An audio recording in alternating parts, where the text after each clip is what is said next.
एक गीत जितने ही अंग्रेजों के खिलाफ लड़ रहे हिंदुस्तानियों के अंदर जोश भरा। एक गीत जिसे आज़ादी की लड़ाई में सिर्फ गाया नहीं गया बल्कि आंदोलन की आवाज़ बनाया गया।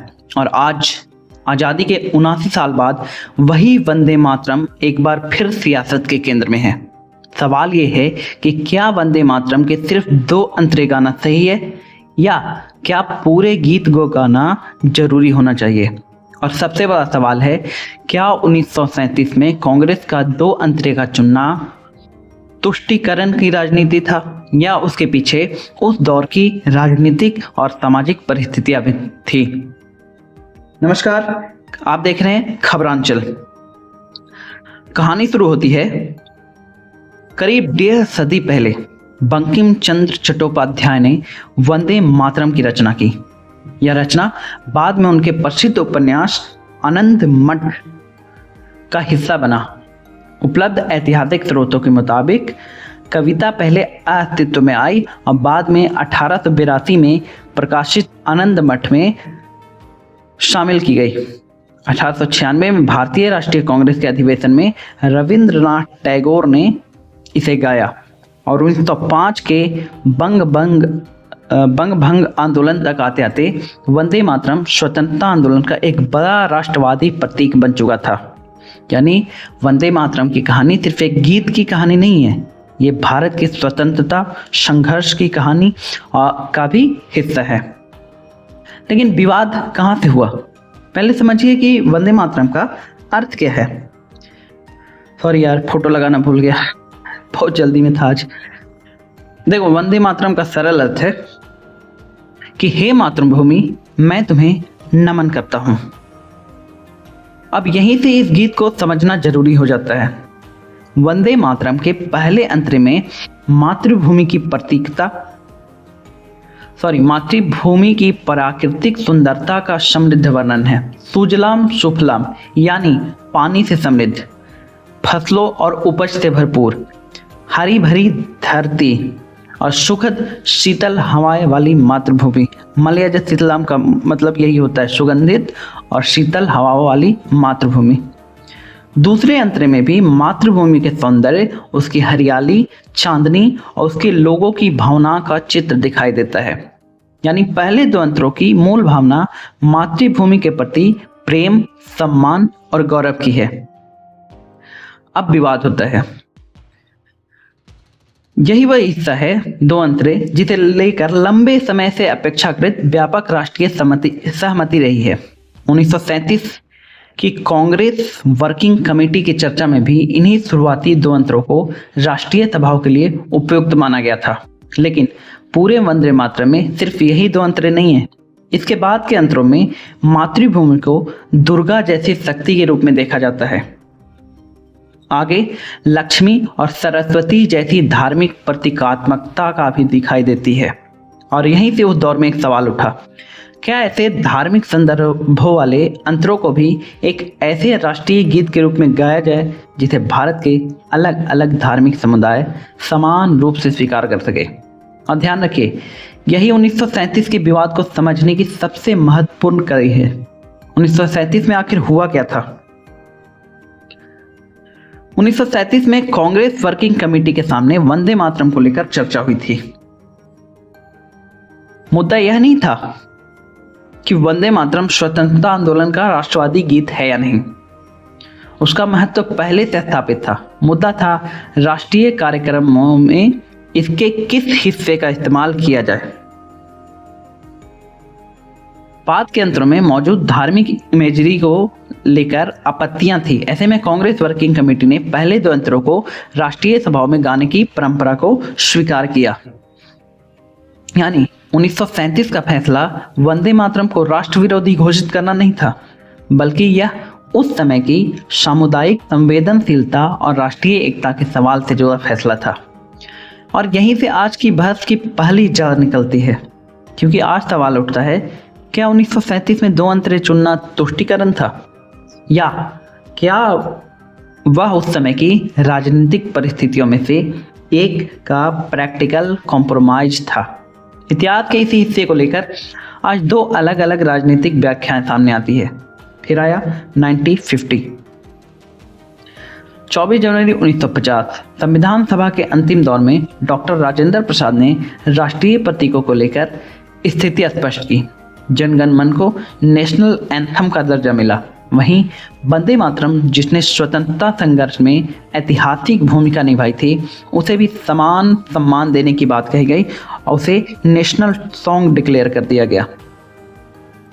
यानी भारत में दोनों ही एक ही भूमिका नहीं दी। जन गण मन को नेशनल एंथम दिया गया, वंदे मातरम को नेशनल सॉन्ग, लेकिन दोनों को सम्मान दिया गया। और यही फर्क है आज की बहस को समझने के लिए। अब आते हैं 2026 पर। 150 साल पूरे होने के मौके पर वंदे मातरम एक बार फिर राष्ट्रीय राजनीति के केंद्र में है। 2026 में इसके ऐतिहासिक महत्व और पूर्ण रूप को लेकर राजनीतिक बहस तेज हो गई है। और फिर 19 अगस्त 2026 को कांग्रेस वर्किंग कमेटी ने फैसला लिया कि पार्टी के कार्यक्रमों में वंदे मातरम के शुरुआती 2 अंतरे ही गाए जाएंगे। यानी कांग्रेस ने अपने फैसले को 1937 की ऐतिहासिक परंपरा से जोड़ा, लेकिन बीजेपी ने इस फैसले पर तीखा हमला किया है। गृह मंत्री अमित शाह ने कांग्रेस पर वंदे मातरम को लेकर तुष्टीकरण की राजनीति करने और उसके ऐतिहासिक स्वरूप को सीमित करने का आरोप लगाया है। यानी 1937 का पुराना फैसला 2026 की नई राजनीतिक लड़ाई का मुद्दा बन गया है। कांग्रेस का तर्क है कि हमने वंदे मातरम का अपमान नहीं किया, हम वही कह रहे हैं जो 1937 में ऐतिहासिक परिस्थितियों को देखते हुए तय किया गया था। यानी कांग्रेस के मुताबिक 2 अंतरे गाना वंदे मातरम का विरोध करना नहीं है, बल्कि एक पुरानी ऐतिहासिक परंपरा को जारी रखना है। लेकिन बीजेपी का तर्क अलग है। उसका सवाल है कि अगर वंदे मातरम भारत की राष्ट्रीय विरासत है तो फिर उसके पूरे मूल स्वरूप को क्यों नहीं स्वीकार किया जाए। और यहीं से विवाद सिर्फ गीत का नहीं रहता, यह इतिहास की व्याख्या बन जाता है। दावा यह किया जाता है कि 1937 में वंदे मातरम के 2 अंतरे चुनने का फैसला ही आगे चलकर भारत की विभाजन का केंद्र बना। लेकिन क्या यह ऐतिहासिक रूप से साबित तथ्य है? नहीं। वंदे मातरम को लेकर 1937 में राजनीतिक और सामुदायिक विवाद जरूर था, लेकिन भारत का 1947 का विभाजन एक बेहद जटिल ऐतिहासिक प्रक्रिया का परिणाम था। उसमें ब्रिटिश नीतियां, कांग्रेस और मुस्लिम लीग के बीच राजनीतिक संघर्ष, सांप्रदायिक तनाव, सत्ता हस्तांतरण और कई अन्य परिस्थितियां शामिल थी। इसलिए 1937 के वंदे मातरम फैसले को अकेले 1947 के विभाजन का सीधा कारण बताना इतिहास को जरूरत से ज्यादा सरल बना देना होगा। हाँ, इसे लेकर राजनीतिक आरोप और राजनीतिक इंटरप्रिटेशन जरूर है, लेकिन उन्हें हिस्टोरिकल फैक्ट की तरह पेश करना सही नहीं होगा। तो असली विवाद आखिर है क्या? असली विवाद इस बात पर निर्भर नहीं है कि गीत के कितने अंतरे गाए जाए। इसके पीछे 3 बड़े सवाल हैं। क्या इतिहास को आज की राजनीति के चश्मे से देखा जाए? दूसरा, राष्ट्रीय प्रतीकों के सम्मान और धार्मिक संवेदनशीलता के बीच संतुलन कैसे बनाया जाए? और तीसरा, क्या किसी ऐतिहासिक फैसले को उसके समय की परिस्थितियों के साथ समझा जाए या फिर आज के राजनीतिक नजरिए से? क्योंकि वंदे मातरम जिस दौर में स्वतंत्रता आंदोलन की आवाज बना था, आज वही गीत राजनीतिक बहस का केंद्र में खड़ा है। एक सवाल है कि क्या 2 अंतरे गाना वंदे मातरम का अपमान है, या क्या पूरे गीत का सम्मान करना, उसके पूरे ऐतिहासिक स्वरूप को समझना? यहाँ शायद हमें 2 चीजों को अलग अलग देखना होगा, सम्मान और ऐतिहासिक संदर्भ। वंदे मातरम का सम्मान इसलिए नहीं है कि यह आज किसी एक राजनीतिक दल के पक्ष में खड़ा है। इसका महत्व इसलिए है क्योंकि भारतीय स्वतंत्रता आंदोलन में इसकी ऐतिहासिक भूमिका रही है।